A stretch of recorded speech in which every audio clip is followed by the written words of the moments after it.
Welcome to another real episode of Wife to Wife Talks here in Happy Spouse, Happy House podcast. Ito po ay No Filter Talks with Wife to Wife. I'm Novi Antan, and today po we're diving into something simple yet so powerful, marriage. Ito po yung medyo hindi natin na pag-uusapang mga wifey.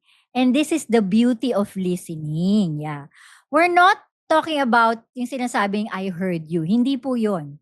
This is a kind of listening na we're talking about with the heart and listening to understand, not just to respond. So as wives, we're often pulled up with a lot of directions, di ba? Work, kids, home, ministry, and sometimes we forget that one of the most healing gifts that we can give our husband is the gift of being fully present. Di ba mga wifey? So this episode will talk about what real listening looks like in marriage. And why it matters ba? So, paano nga ba ginagawa ni God na we could be able to see a deeper level of connection with our spouse, even in seasons of conflict, silence, or emotional distance. So, tara, let's have this no filter conversation with our guest for today. Kumbaga heart to heart. Actually, this good friend of mine, I think I have known her, I think more than more than a decade. 'Di ba?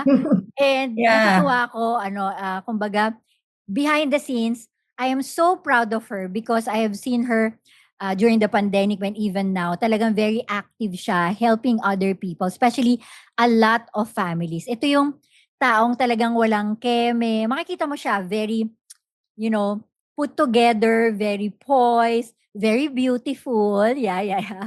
And nakakatuwa lang kasi her passion to be able to help others and her passion with family and her passion with her kids and syempre being wifey, nakikita ko sa buhay niya inside out. That's why this topic, I'm really so excited to talk about it to her because I know she'll be able to impart to us. So, she's the wife of Dr. Richard Mata at tatlo po ang kanyang anak. Nakakatuwa lang po kasi nung maliliit pa yung mga bata, dumalo kami sa bahay nila. Okay. And then, sobrang liit pa ng mga bata noon. And now, a while ago, we were making chika. Ang mga anak namin talagang malalaki na, mga adults na. And I have seen them grown also. And I'm really proud of how Erica was able to raise up her kids as well. Without further ado, siguro siya na magsasabi ng mga ginagawa niya ngayon. I want to introduce to you my dear friend, Erica Mata. Hello, Erica. Hi. Hi, Ate Nobs. Yes, good morning. Hello, everyone. Good morning, good afternoon, good evening Oo sa nga. lahat. Oo, kasi pumunda tayo. Tama, tama yan. Oo, Ate Nobs. Alam niyo, guys, sa lahat po ng nanonood si Ate Novi talaga, sabi ko, masyado nga akong, ngayon yung pag-introduce niya sa akin, masyado akong kinilig. Kasi yung truth is, si Ate Novi talaga, siya yung idol ko. I've learned a lot from her. Sabi ko nga, tuwing nagpo-post ako, magkasama kami ng mga photos, sinasabi ko na the advices and yung mga nuggets of wisdom na napupulot ko kay Ate Novi, they are like diamonds which I keep sa life ko talaga and I practice. Kasi si Ate Novi talaga, if kilala niyo talaga siya, she practice what she preach. So Ate Novi, alam mo, ako talaga, ang dami kong natutunan sa inyo. Ni Kuya Chinky, kayo ni Richard, always talagang proud kami to say na mentors namin kayo. Kasi makita mo sa mundo ngayon, parang lahat ang daming nawawala, naghihiwalay, ang gulo-gulo, pero kayo ni Kuya Chinky, yung family niyo, by the grace of God, nakita namin talagang strong. So isa yun sa mga inspirations namin. Kayo ni Nakakatawa Kuya lang kasi it started, I think, more than 10 years ago nung dumalo kami dyan, di ba? Sa Mm. Davao. And we Maliit really pa love talaga Davao bumati. kasi lagi napapagkamalan si Chinky saka si Doc na magkapatid. Or Magkapatid. minsan exchange, di ba? Napagkakamalan si Doc Richard na si Chinky. Di ba Oo. parang gano'n? Pareho pa silang Anytime. kaliwete. Yes! Pareho din silang kaliwete. And actually, yung mga edad ng mga anak namin, as in halos talagang magkakalapit, di ba? Oo, at Nakakatawa. saka parehong 2 girls and 1 boy. Yes, Gano'n. grabe rin yun, 'di ba? Oo, Nakakatawa. nakakatawa pa, Ate Novi, yung sa cellphone, yung cellphone ni Richard, 'di ba may nag-identify ng mga muka? Do'n siya nilalagay lagi do'n sa may picture ni Kuya Chinky. Kaya nga, nakakatuwa. Kaya nga sobra kami ni Chinky, sinasabi ko nga kay Erica a while ago, silent fan talaga kami ng mag-asawang 'to because definitely as you know, as I see them, serving other people. I mean, mahirap yung venture nila ngayon pero I know that they will be a great benefit to our country. Pero kaya hindi ko masyado in-introduce lahat ng pagkakakilala ko, Erica. Erica, maybe you could be able to tell them what do you do now beside as being the beautiful wife of Dr. Richard Mata and syempre the mom of beautiful kids. What do you do? Mhm. Ngayon, Ate Novi, siyempre as of the moment, yeah. Ngayon, I'm, yes, content creator together with my husband. And then nagva-vlog-vlog din kami. Tapos recently, I think siguro mga early last year, inopen ko itong aking Shopee shop, yung ESM Enterprise. ESM stands for Erica Soriano Mata. So may mga ako diyan products. Yes, like nag-create kasi ako nitong anti-mosquito cologne.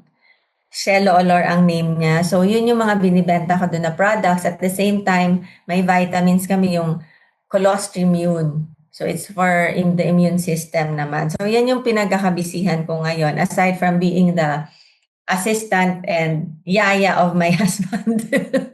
And yung mga kids naman kasi malalaki na pero syempre they still need my guidance.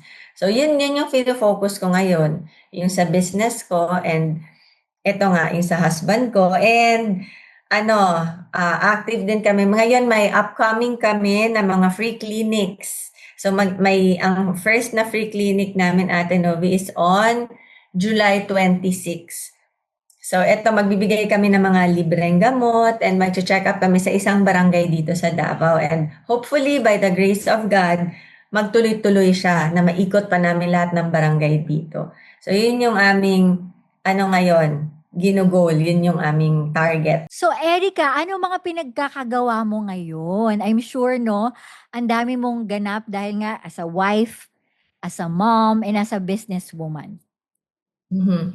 Ayun, in Atenov, so, yeah, early last year, nag-open ako ng Shopee shop ko, which is yung ESM Enterprise. It stands for Erica Soriano Mata. So may mga products kami doon. Like may pinagawa ako na product, yung anti-mosquito cologne ko na Cielo Olor. Ginawa ko talaga yun in the thinking of my kids kasi ayaw nila ng malalagkit. So sabi ko sana may cologne. Kaya kwento ko sa'yo next time yung paano ko na isip yung produkto na yun. Pero yun yung mga binibenta ko doon and may vitamins din kami for immune system, yung colostrum yun. So yun yung pinagkakabisihan ko. Tapos naglagay na kasi ako ng, meron na kaming headquarters / office for that. So busy ako doon. And then, ngayon, may bago kaming mga projects ni Richard.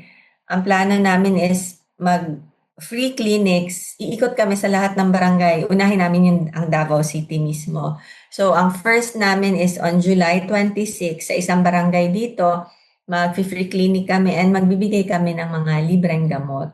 So, yun yung aming inaayos ngayon and hopefully by the grace of God, magtuloy-tuloy talaga siya, Ate Nose, para maubos namin ang Davao dito sa Mindanao and makapunta kami sa Luzon kung saan-saan parte Oo, ng Luzon, come here. Grabe yung mga ginagawa niyo. Sobra kayong blessing talaga sa Davao and Mhm. now talagang sa buong actually sa OFW nakikita ko kasi si Doc minsan 'di ba sa Facebook and even you 'di Oo. ba advising si Doc talaga kasi ang galing lang niya how to do it in humorous way, but in a Yeah. way that he'll be able to connect to his audience. Kayong dalawa Mm. ni Doc 'no, nakakatuwa lang to see kasi siyempre madami tayong problema sa buhay especially sa ating gobyerno. Yes. Pero you make it Oo, light, you gulo. make it in such a way na may solusyon 'no, may pag-asa no matter what. And not only that, you also walk your talk in a way na yan, nagsisilbi kayo sa mga pamilya, nagbibigay kayo ng free clinic, and then, naku interesado talaga ako, Erica. Hindi ko alam yung yung may Yung kulon, tapos pwedeng, Ata anti-mosquito. siya. Grabe Oo, yun. ata siya. Sabi ko, lalim Dadala na. nga kita diyan pagpunta ko. Sabi ko pagpunta Oh, ko so diyan. excited. I'm so excited with that. Sige, sige. Saka date din tayo soon pagbalik ko, no? Pag bumalik ulit kayo dito sa Luzon with your kids. But Yes. anyway, alam mo nakakatuwa. Being wife, it's not that easy, 'di ba, Erica? And Yes. siyempre, how many years na kayo ni Doc? Siguro mga 24 years na kayo, no? 25. Oh, Oo. 25 years na kayo. Grabe, no? 25 years. And this topic of listening is not that easy. It's not an easy Yes, trait true. to have, no? Yes. And siyempre, itong decision ni Doc, no, to go to politics is not that easy. 'Di ba? Ay, very Okay, true, parang ate. siyempre, it's risky and ibang Ah, real yan. Ibang kumbaga, I'm sure you yourself na parang, Lord, tama ba 'to talaga? Tama ba talaga itong gagawin namin? So, I'm just really excited of what you're gonna impart in this conversation. So, when was the last time that you really listened to your spouse without interrupting, defending, or fixing? Okay, but before that, before mo sagutin 'to, how do you define listening in terms of mhm. um your journey with your spouse? Yeah. For me, Ate Novi, listening is a talent. Alam mo na, binigay sa atin ni Lord for this marriage. So, sa akin is listening, listening is a constant journey. It's not a destination. So, yun yung listening for me. It takes skills. Kasi tayong mga babae, madami din naman. Gusto din nating mapakinggan. 'Di ba? Hindi yun tayo lang yung laging nakikinig. So sa akin, listening, it takes skills and patience. And yun na nga sabi ko, it's a constant journey. Ang listening for me. So, kailangan talaga ng skillful ka and patient ka. It takes the help of God talaga to Naku, fully listen. Na mas open ka talaga to listening. Kasi minsan, 'di ba, 'pag tayong mga misis, nagli-listen tayo pero gusto na nating tirisin. Minsan yung mga sinasabi nila. Pero kailangan nandiyan ka, present ka to listen. So, it takes skills and it's a constant journey. Listening is a constant journey. so I'm sure, no, by listening to Doc, um, siguro at first nag-i-interrupt ka pa, nagde-defend ka pa, or Mm. one way or another, we try to fix things. But Yes. paano ka napunta sa journey niyo at nag-mature ka? Yan yung sinasabi mong patience and all. Kasi hindi naman Mm. instant yun eh. When was the last Mm. time you think that you really listened to your spouse? Ay naku, last night. Kagabi lang, Ate Nove. Kasi kami ni Richard, may kami, pagkadating niya galing sa work, so pinapa-decompress ko muna siya. Yun, naintindihan ko na yun, sa inyo ko din natutunan ni Kuya Chinky yun, na dapat, respetuhin mo yung me time din ng husband mo kasi different talaga ang man from woman. So, tayo kasi babae, parang pagdating pa lang, kaya na natin yung, ang dami na nating sinasabi, tas detailed lahat ng kwento, pero yung mga lalaki, kailangan nilang mag-decompress. Iba sila, iba yung wiring ng brain nila. So, kami ni Richard, pagdating niya sa bahay, inaalaw ko yung me time niya na nasa nothing box niya siya, nagde-decompress siya. So, pag okay na siya, everyday we see to it na nag-uusap talaga kami. Pag yung naka-relax na. So, sa akin is, we really make time. And yung pag naka-relax na tapos na mag-dinner, yung mga bata settled na sa rooms nila. So kami na naman, upo kami, tas mag-uusap kami, kamustahan tungkol ano nangyari sa araw, muna yan. And then doon, kagabi yun, nag-uusap kami. And nakikinig lang ako si Richard kasi ang dami talagang tumatakbo sa utak niya ng mga ideas and thoughts. Pinakikinggan ko lang talaga siya na I make him feel that I'm there, present, listening to him with all of my heart. Na kahit hindi ako sang-ayon sa sinasabi niya. Hindi ko siya ini-interrupt, pinapakinggan ko pa rin. Kasi para madinig ko kung saan ba talaga siya humuhugot. Wow. Can you say that you Mhm. are really a good listener? I mean, before, nung single ka, hanggang sa nagkaasawa ka, would you say you're a good listener? Yeah, actually, Ate Nove, thank God, may gift talaga ako for listening. So, ever since dalaga pa ako, kaya I think isa din yan sa ang dami kong kaibigan because open ako to listen to them na hindi ko sila ginajudge, hindi ko sila kino-condemn. Basta I'm just there to listen. Sometimes kasi, kailangan lang ng tao, ng somebody na makinig sa kanila, di ba?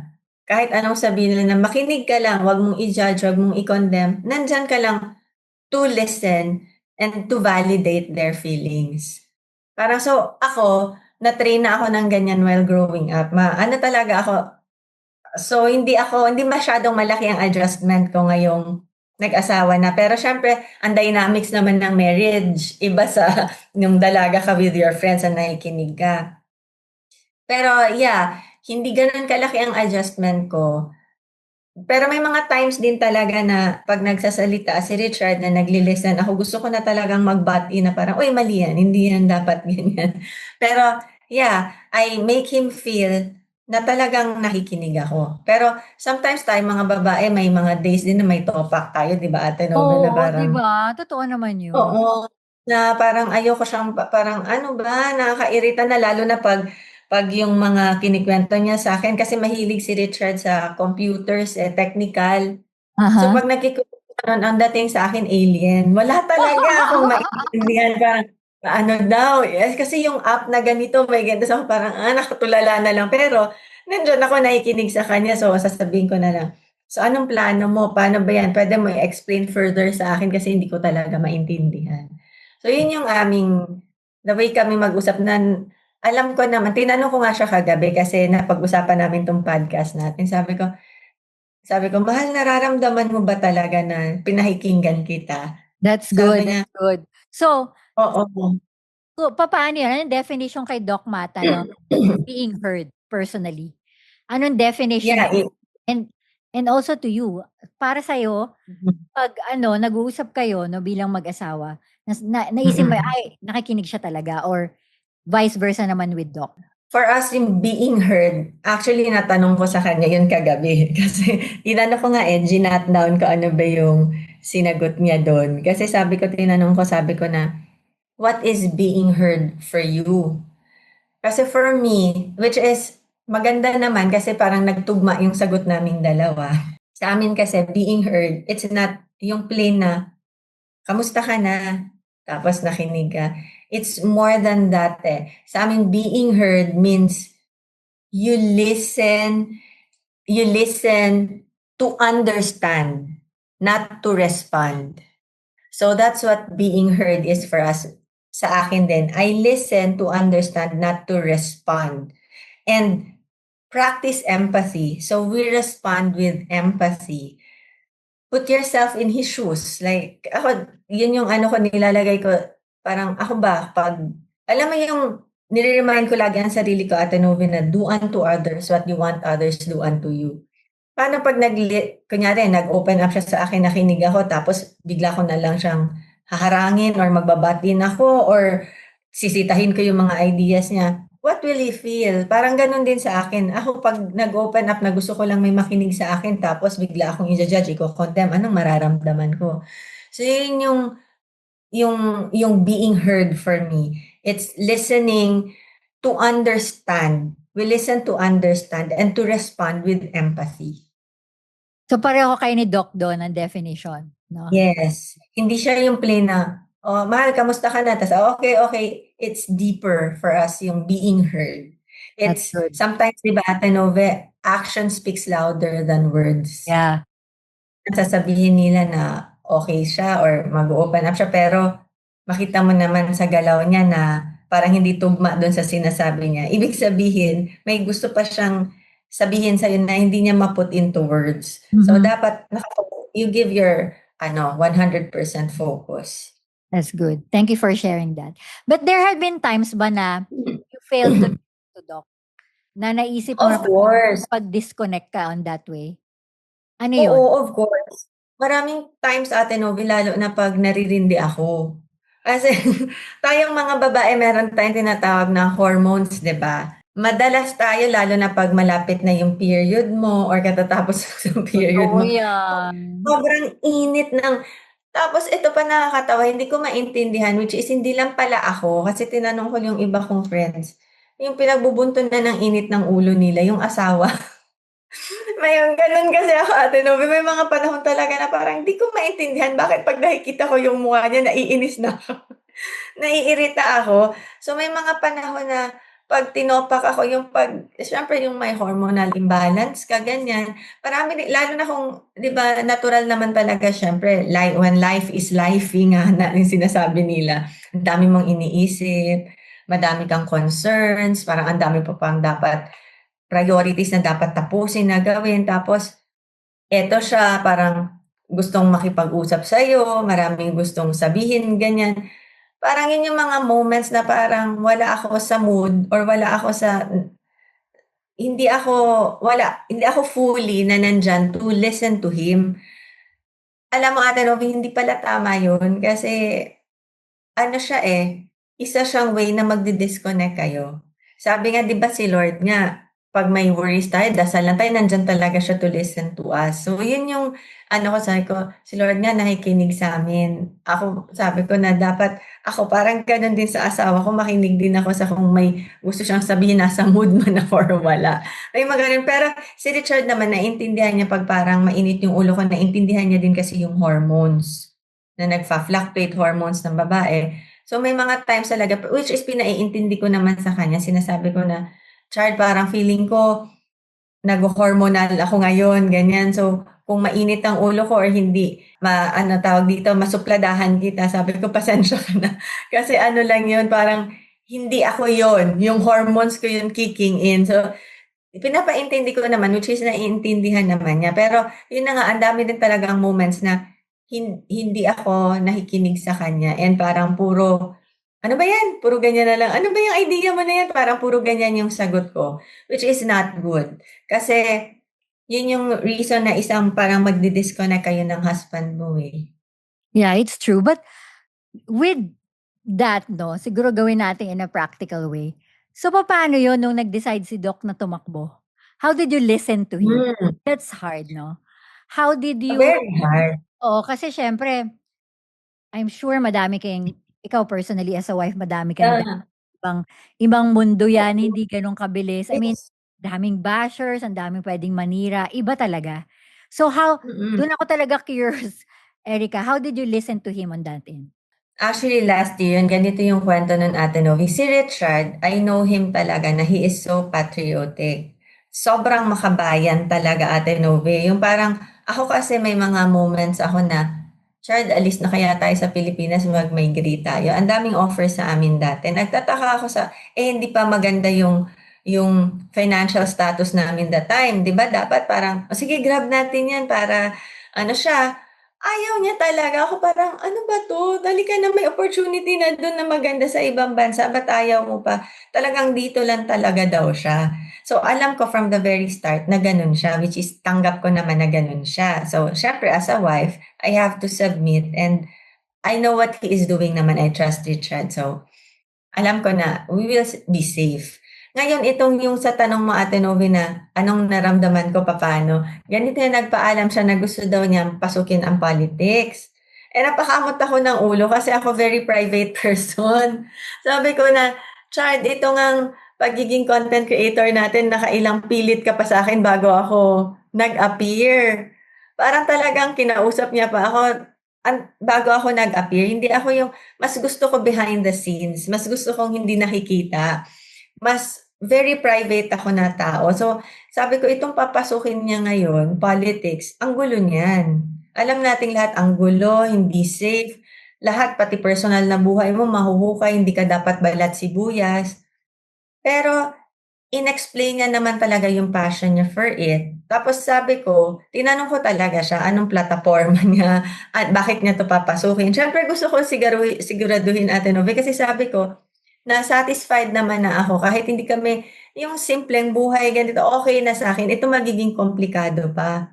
Pero yun na nga sinabi niya na ang dami niya kasing gustong gawin, ang dami niyang gustong i-push at talagang makabayan siya parang Sabi ko, "Ano ka ba, Chard, modern day Jose Rizal." Parang binibiro ko. Kasi parang talagang ang dami niyang gustong gawin for the country. Tapos sabi ko, yun na-realize ko na sino ba naman ako to stop that dream. Yung kanyang passion, nakita ko yung heart niya. Yun lang yung gusto ko makita, Ate Novi, na walang ibang interest. Gusto ko makita yung puso niya, kung ano talaga. Nakita ko yung passion niya and yung love niya talaga to serve. Tapos sabi ko kasi sa pagiging doktor niya pa lang nga nakikita ko yung passion niya to serve. Minsan, alam mo mga bayad sa'min gulay, manok, ganyan yung pero okey lang siya. Talagang may passion, service yung gusto niya talaga. So sabi ko, "Sino ba ako to stop that dream?" So sabi ko, "Sige, mag-compromise tayo, papayagan kita." Sabi ko. Pero yun na nga, sabi ko na sometimes ayoko lang talaga na pati yung super personal life mo mauungkat na pero hindi natin maiiwasan yan. Kaya nga sabi ko, pero kung talagang gusto niya, I'm there to support him 101%. As a wife, syempre tayo yung dapat unang naniniwala sa asawa natin, di ba? Sabi ko nga ako yung number one fan niya. Kahit na wala nang ibang maniwala sa kanya as long na nandiyan ako na nagsa-stand for him and naniniwala, sabi ko okey kami. So sabi ko sa kanya, "Sige, i-push mo 'yan, pero we need the prayer and guidance." Prayer talaga from the Lord. So sabi ko, "Sige, gawin mo." Kasi ayoko naman din, Ate Nobs, na ma-stop yung dream niya na yun dahil lang sa akin. Gusto ko hindi ibig sabihin na mag-asawa na kami matitigil yung dream niya na yun. Sabi ko, "Sige, push mo basta ako nandiyan lang talaga ako na naka-support." Pero talagang napakamot ako ng ulo, Ate Nome, kasi parang ano ba 'tong pinapasok natin? Pero sige, go lang. Nakita ko din naman na parang by the grace of God, okey naman yung naging outcome. So sabi ko na yun, thankful pa din ako kasi ang daming miracles and guidance na pinakita ni Lord sa amin throughout the journey. Yeah, along the So, way. That's good. yeah. That's good. Mm. That's hard because it's like a major, major decision, 'di ba? Then Yes, intake super. the credibility of your family, of yourself Mm, as well, and then mm. si Yeah. Richard Mata. Pero I do believe God really protected you on that journey because Yes. ever since both of you are really consistent, your heart to be able to serve other people, 'di ba? Leadership Mhm. is not about position, eh. Yes, Leadership yes, is really true. about serving others. Kasi Yes. you need to be a role model on how to serve others, no? And to be Mm. able to serve the whole Philippines is not that easy, especially with what's happening right now, 'di ba? Ang Mhm, daming mm. daming questions, but I'm so believe to you, oh, 'di ba? So believe. Talaga kasi nakayanan mo yun kasi parang iniisip ko 'pag si Chinky parang hindi ko ata kaya, parang, "Mahal 'no?" Hindi ata ako makikinig in a way. Parang no, no, no, talagang gano'n. Oo. Pero ikaw Marami akong no, talaga Ate, 'no. meron kang no? Talaga? Oo. Oo, yung umpisa talagang nahirapan siya i-convince ako kasi talagang nagno-no ako. Sabi ko, "Dad, ayoko 'yan. Ayoko 'yan kasi magulo, alam kong magulo. Tapos alam mo naman sa politics madumi, Yeah. magulo, madumi." Tapos sabi ko, ang ano ko lang talaga sa kanya, Ate Novi, as long that you will stand your ground and hindi matitwist ang principles mo, yun lang ang hiling ko, Ate Novi, na Yeah, the values, kahit 'no, anong maging yes, the values, the morals, and yung principle niya kami as a family, yung principle namin na nasi-strengthen ni Lord and ang foundation kay Lord, yung principles mo na natatag mo talaga, founded by the Lord. So, sabi ko, yun lang ang i-promise niya sa akin, yung prinsipyo niya, ayoko talagang matitwist yun. So, as long, sabi niya na, oo naman daw, syempre may talagang takot naman, may takot siya sa Diyos. So, sabi ko, yun lang. Pero kung ako tatanungin, ayoko, but that's your dream. Sabi ko, "So go, I'm here to support you." And yung mga bata kinausap ko din, ayaw din nila sa una, pero sabi ko oh, na, "You need to support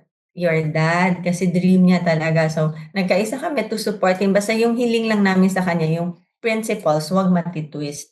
Kasi sabi ko 'pag 'yan na, naku, wala. Ako mismo press ko na ayoko na. yeah. But you're really brave. I really admire you, no? Thank you for just listening to the call of pastor, minsan napapapastoran si pastor, Doc Richard Mata, no? I mean, Mm. it's not an easy route. Yeah.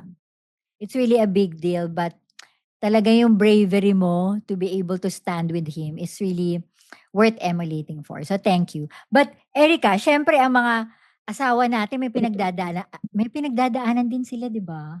Yeah. Alam namin yung feeling na halos araw-araw may tampuhan sa pera. Si Mister gusto mag-ipon. Si Mrs. gusto munang maglaan.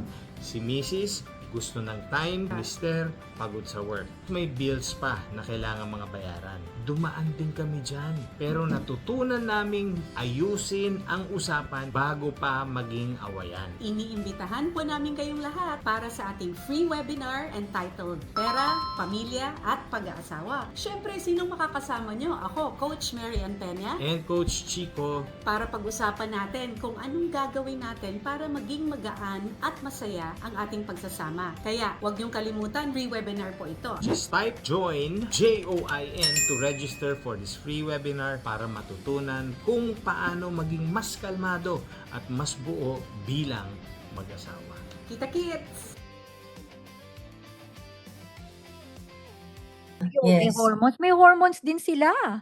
Minsan, di ba, Yeah. kung tayo menopause, sila andropause. Tama ba? Oo, yeah. Oo. So, Yun yung mga midlife crisis daw. midlife crisis silang mga tinatawag. But all those labeling, but at the end of the day, talaga namang may pinagdadaanan ng mga asawa natin. Oh, So, yes. there was a time ba na si Doc ba na parang season na naging emotionally distant siya or naging quiet siya na parang hindi mo siya naintindihan? How do you handle that? That's a very good question, Ate Nove. May times talaga na ganun siya, lalo na siguro pag madaming iniisip. Siyempre, yung mga asawa natin, lalo na sa breadwinner, dami yan nilang iniisip, paano mga maraming whys and paano. Yan. Ako naman, Ate Nove, nakikita ko pag ganun na siya, hindi ko na pinapatulan. Kasi oras na pinatulan ko, so magbubungo yung init ng ulo namin. Wala, sasabog yun, which is not healthy for the relationship and for the family. So ako, ang ginagawa ko, pinagpe-pray ko. Nagpe-pray ako. Tapos yung hindi I think ito, alam ko yun yung number one talaga na nag-work. Pinipray over ko. Si Richard habang natutulog, pinagpe-pray over ko talaga. I know because, di ba may nadinig nga ako na preaching na gano'n na pag rested yung tao, that's when yung open ka for yung sa spirit niya, rested, ganyan. So, pinagpe-pray over ko talaga si Richard na bigyan siya ng peace of mind and calmness ni Lord sa heart niya. And bukod doon, Ate Novi, ako mismo, yung sarili ko, sabi ko nga ang wife, kailangan mong ipagdasal yung sarili mo. So ako pinagdadasal ko din yung sarili ko na mabigyan ako ng more patience, understanding towards kay Richard. Kasi kailangan din, hindi mo kasi siya mababago. You cannot change that person. It's only God who can change him. So, ipagdasal mo siya at the same time ang sarili mo, ipagdasal mo din na bigyan ka ng mas mahaba pang pasensya at pag-iintindi sa husband mo. Kasi madami talagang panahon na ang hirap nilang intindihin. Lalo na kung may mga pinagdadaanan sila, yung tinatanong mga Ate Nove na may mga pinagdadaanan. So ako, nagpe-pray ako kasi talagang minsan ang hirap din talagang intindihin, Ate Noves Sila nga mismo parang dami nilang pinagdadaanan. Alam ko hindi nila naintindihan yung sarili nila. Ako pa kaya. So talagang pinagpe-pray ko na bigyan ako ng more patience and understanding for Richard and yung self-control na hindi ko siya ma-judge or hindi ko siya ma-condemn pag gano'n na may mga init ng ulo siya or may mga issues siya. So, I'm just there to listen. Listen talaga kasi that's when he gets to vent out his emotions. So, I see to it that I'm there to listen 100%. Yeah. Being a safe space to our spouse is really important. Yes. Especially Yes, when they're yun. really very vulnerable, very, syempre, they're not always okay and that's the real thing. Yeah. Kahit lagi nagpapatawa si Yes. Doc dyan, di ba? Oo. Oo. May Yeah. mga times na talagang he needs to hibernate and he needs to make Yeah. duelo din at hindi rin okay. Lahat tayo may mga ganong moments. That's why it's really important that we have a partner who could be able to understand where we're really coming from, di ba? It's really important. Yes. Di ba? Yun. Sabi nga sa Proverbs 18:13, no, to answer before listening, that is folly and shame. And this verse Yes. emphasizes the importance of listening before responding. And Mm. kailangan alam mo rin yung consequence of not doing so. Do you get Yeah. what I mean? Pero, syempre, minsan kung napapansin mo, paano kung sabay kayo? Ikaw din, Mm. yung ikaw emotionally Mm. vulnerable and your husband is emotionally vulnerable. I like what you said, no? Prayer is really important. If you don't know what to do, you just really need to You cling to God. pray. Yeah, you pray about it. Yes. Yung word of God, Ate Nova, yun talaga yung aking talagang pinanghahawakan ko, kumbaga weapon ko. Yung kanyang word of God talaga. Kasi ang dami mong hindi masabi, hindi mo hawak yung sitwasyon. So, yun talaga yung pinanghahawakan ko, ang word of God and His promises. Siyempre, 25 years, madami pa tayong gagawin na listen. Yeah. Kailangan natin ng listening skills to our spouse, no? Mm. And actually, pag natutunan nga natin yung at least mapapractice din tayo sa mga anak natin at sa mga kaibigan natin. Kasi listening talaga is really vital. I remember yung mga verses na sa Bible, di ba? Meron laging sinasabi si God doon na listen.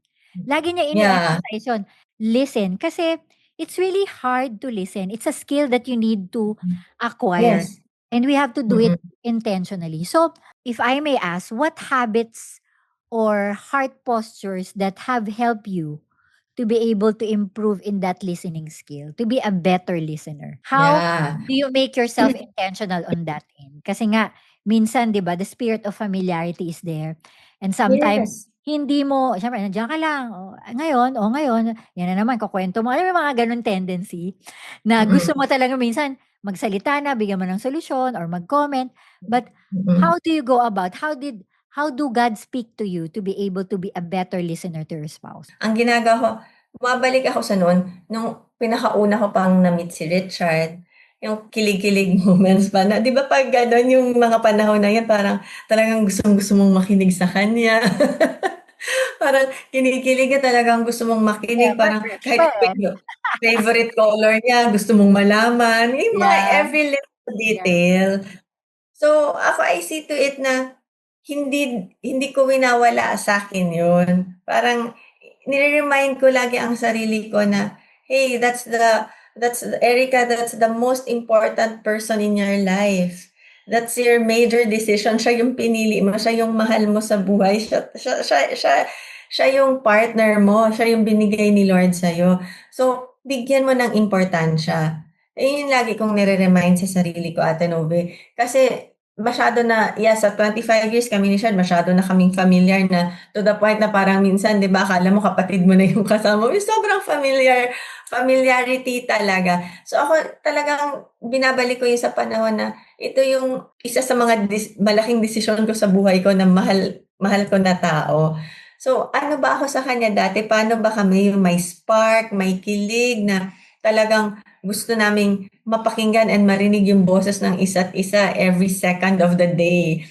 So hanggang ngayon, dala-dala ko yun, Ate Nove. So ako, lagi syempre may mga panahon talaga na wala ka sa mood, makinig or ano. Ako nire-remind ko ang sarili ko noon na, hey, asawa mo yan, Erica. Dapat nandyan ka to listen to him. Sino pa ba ang ibang makikinig sa kanya? Na kilalang kilala siya, na hindi siya i-judge, na hindi siya i-condemn. Ikaw lang. So, yun yung isa sa mga habits na na-create ko na para ma-fully understand and fully na mapakinggan ko talaga si Richard. And to show him also, kasi syempre yung feeling na yun mag-reciprocate. Pag ganun ako sa kanya, alam ko, ganun din siya sa akin. That's good. So, give and take kami. Para ako naman, para matuloy-tuloy, gusto ko laging nandyan yung spark, Ate Novi. Kasi di ba may mga panahon na pag masyadong matagal na kayo, minsan parang nag-fade na yung kilig-kilig. Ganyan. Ako gusto ko laging nandyan yung spark. So, nire-remind ko always yung sarili ko na yun, si Richard, yung ano ba kami noon, ganyan. So, dapat hanggang ngayon, kung gaano ako ka-interested malaman ang details ng life niya dati, ganun din hanggang ngayon. And of course, yun nga, inuulit ko ulit, it really takes skills and courage, and si Lord. Yun talaga, si Lord dapat kasi talaga yung core yung laging nandyan para you'll be able to do everything. Magawa mo lahat ng ito. Kasi siya yung nagbibigay sa atin ng wisdom, siya yung nagbibigay sa atin ng discernment. Kaya kami release to it si Richard and I na si Lord naging nandyan sa gitna. He is not the unseen guest of our house, but He's the unseen leader. So, ibig sabihin leader, nakikinig kami sa Kanya. That's Siya pag good. may kinausap niya kami, di ba, through your conscience, alam mo, the still small voice na narinig mo, si Lord yun eh. So, Yeah. we just follow the promptings of the Holy Spirit. It's true. And one of the best good, talaga, kumbaga mentor of teaching how to listen is kung makikinig tayo kay God, no? If we know how to Yes, listen to God, I think it's easier for us to listen to our spouse, isn't it? yes, that is true. Kasi that's why there's solitude, there's meditation, di ba? Without any interruption. Nakita ko lang kasi our relationship with our Abba Father, sometimes kasi with all the business, with all the things that we need to listen, we have the tendency to compare, we have the tendency na ito yung sagot, but at the end of the day, it's really a skill that we need to attain, especially with our kids, with all the technology that we have, di ba? Yes. Dami mong naririnig na you need really to filter, di ba? The good thing is we have a God who will teach us how to listen. And Yes, true. one of the things that I've learned through my marriage is that if I know how to listen to God, it's easier for me to be able to listen to my spouse. And it's Yes, that is something, and I love what you said a while ago, pag ginawa mo yun na pinakita mo sa kanya kung paano ka mag-listen, definitely, Richard or Doc, di ba? Doc Richard also will know how to listen to you. Di ba? yes. Sabi ko nga Ate Novi, yun na, yung sinabi mo na ako talaga, practice ko as a habit, yung nakikinig ako. Dati kasi medyo nilalabanan ko pa yung mga promptings ng Holy Spirit ni Lord. Pero habang tumatagal kami, talaga nakikinig ako pag may sinabi si Lord sa akin na, wag mo sasabihin yan. Maha-hurt yung asawa ko. Di ba? Oo. Ang hirap Wag mong kasi gagawin yan. totoo yun. So, Kahit na parang minsan yung sitwasyon na alam mong tama ka, 'di ba? Yun yung oo, alam mo na oo, yung kakahitnan nun ng desisyon niyang yun. Pero pipigilan oo, mo yung sarili mo, yun yung parang hirap mm, ako dun eh. Pero mm. God really taught me, Novi, it's not being right, 'di ba? It's not Yes. yung do you think the solution, parang alam mo na yung solution. But sometimes our husband also needs to navigate that journey and be with them through that journey, Yes. isn't it? Yes, tama, tama Ate Novi. So, yun, pag na-hone mo yung listening ear mo to the Lord, it's easier to listen to your spouse. Yeah, saka especially in times na kung magkamali man sila, okay, nakinig tayo, pero nagkamali sila, 'di ba? Yeah. Kasi sinabi ko na sa'yo, 'di ba? Or yun yung medyo mali dun, 'di ba? Parang we also have to listen na he's also a person who needs God, who needs to navigate that, 'di ba? I think we need to listen beyond the actions, beyond you get what I mean? That's why Yes, we yes. need to really deeply understand. The question is, like yung mga wifey nakikinig sa atin ngayon, were I able to connect with my spouse in this? And one of the things that I learn in listening is the beauty of practicing empathy talaga. It's a skill Yeah. to be able to put your shoes and understand his emotions, 'di ba? And reflect back what you hear to show that you are listening and empathizing with them as well. Kasi it's Yeah. not all about you. Yes. Minsan, listening parang, gano'n, pero ano nga ba nararamdaman niya at the same time? Yun yung sinasabi kong we have to listen beyond the listening. You also can't give what you don't have. Isa pa yun sa natutunan ko, Ate Novi. That's why I always fill myself with the Word of God. Ano That's ako, good. hindi kasi talaga ako mabarkada, Ate Novi. So, wala akong hindi ako magrupo-grupo. So, ako parang ang gusto ko lang talaga kasama si Richard and yung mga kids ko, ganyan. So, di ba sometimes tayong mga babae, meron talaga tayong grupo na parang dun yung mag-vent out ka, tapos parang Yeah. charge ka na naman. Hindi ako kasi ganun.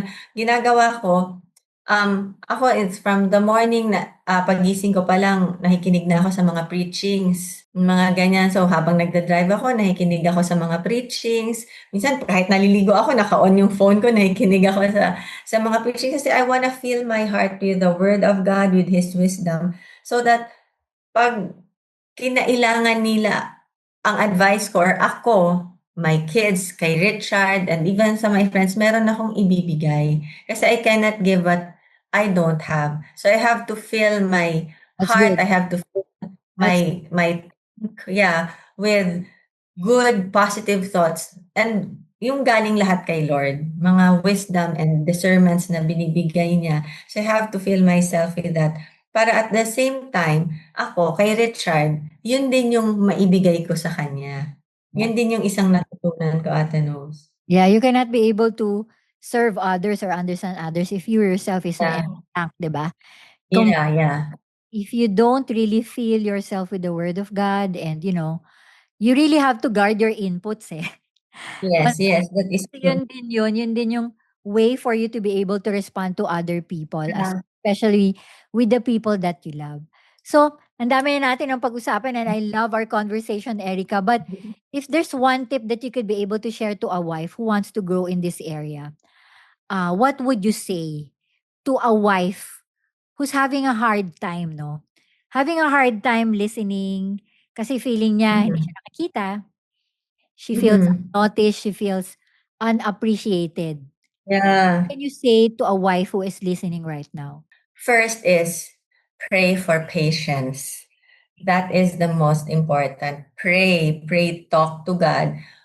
Pag may pinagdadaanan kayo, huwag niyong dadamputin yung phone niyo at tatawagan niyo yung mga kaibigan niyo or nanay niyo, 'di ba? Or kung sinong gusto niyong tawagan.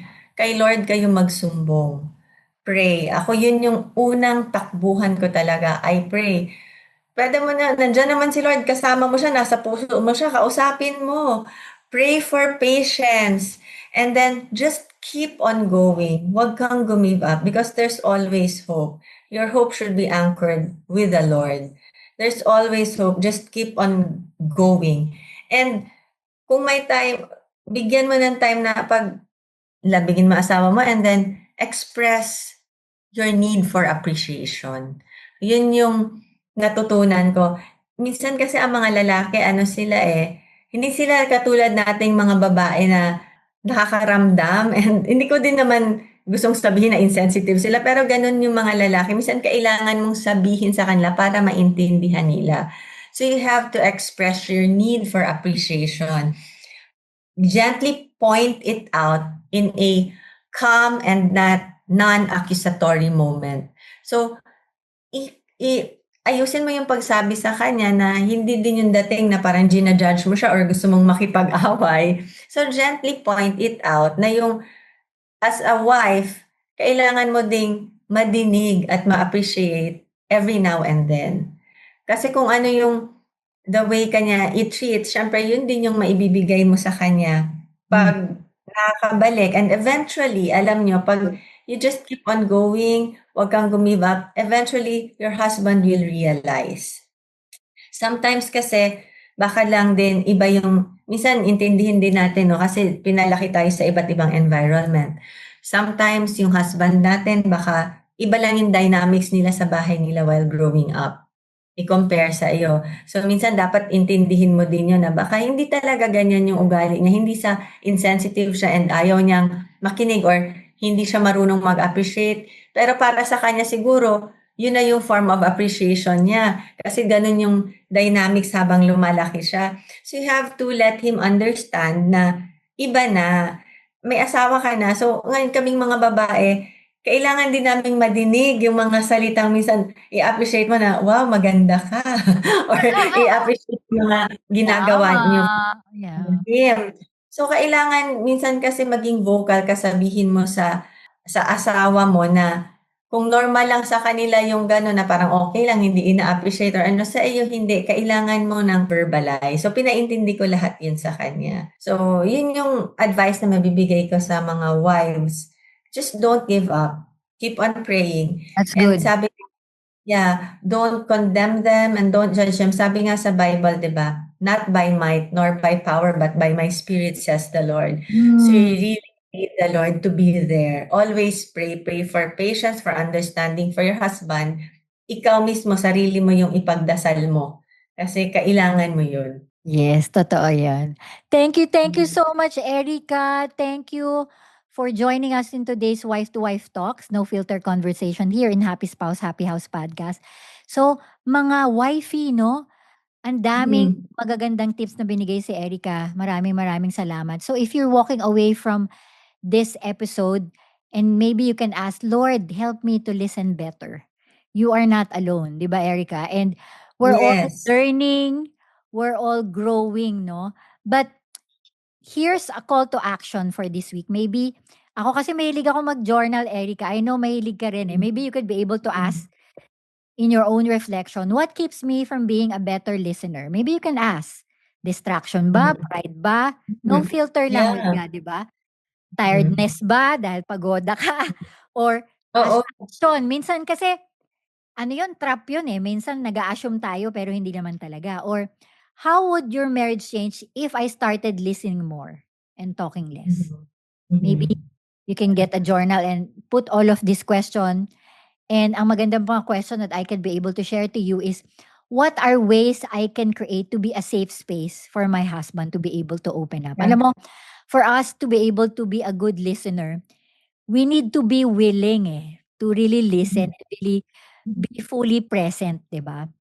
And pause, be present, and ask your husband how he's really doing and listening without, yung sinasabi kanina ni Erica, I love it, without interruption. Let Yeah. it be a moment of where love is louder than your voice. Okay. Sometimes kasi in the heat of the moment, di natin nakikita yon, di ba? Na parang gusto nating solusyonan. But mga ka-happy wifey, okay, mga happy spouse, even yung mga lalaki siguro nakikinig sa atin ngayon, let's keep fighting for our marriage, no? I know it's not easy. I mean, kami 25 years, magto-26 na ako this year, no? Hindi ganun kabilis at natututo pa rin kami hanggang ngayon, 'di ba, Erica? And Yes.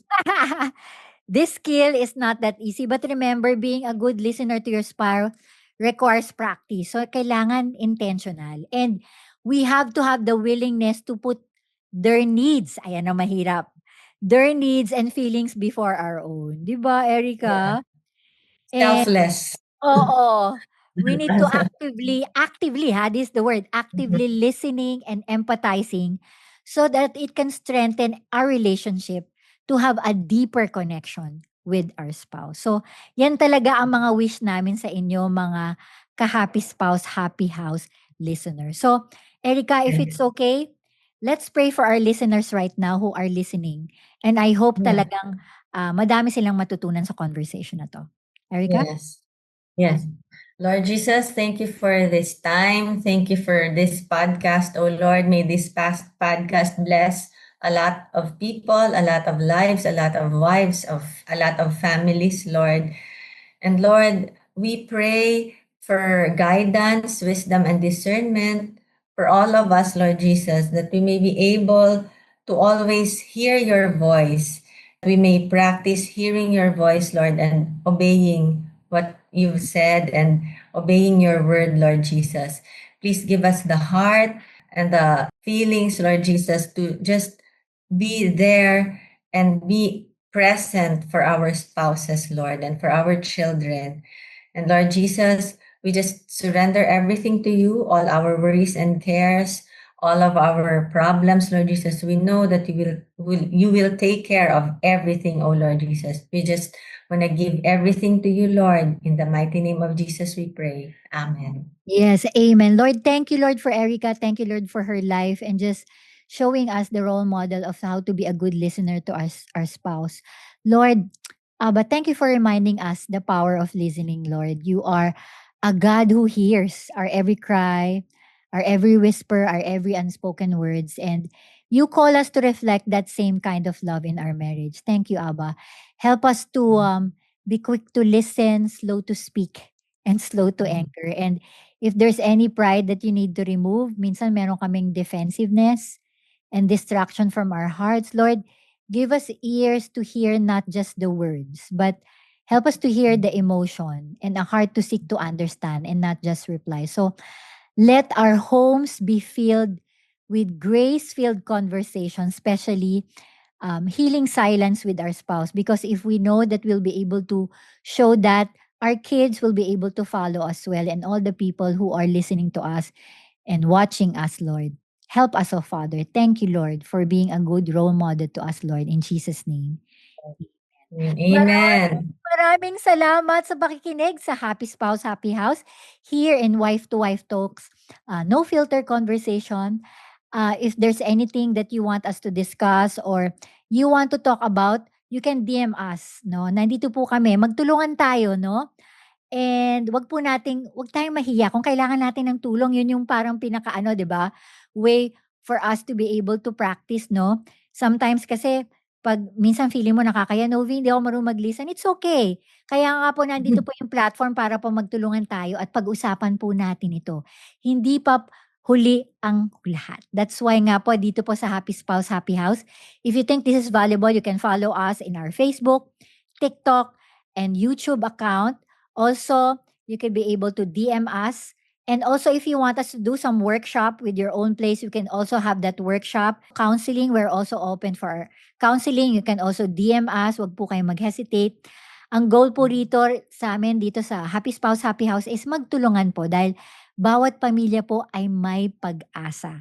Lalo na if we have God on our side.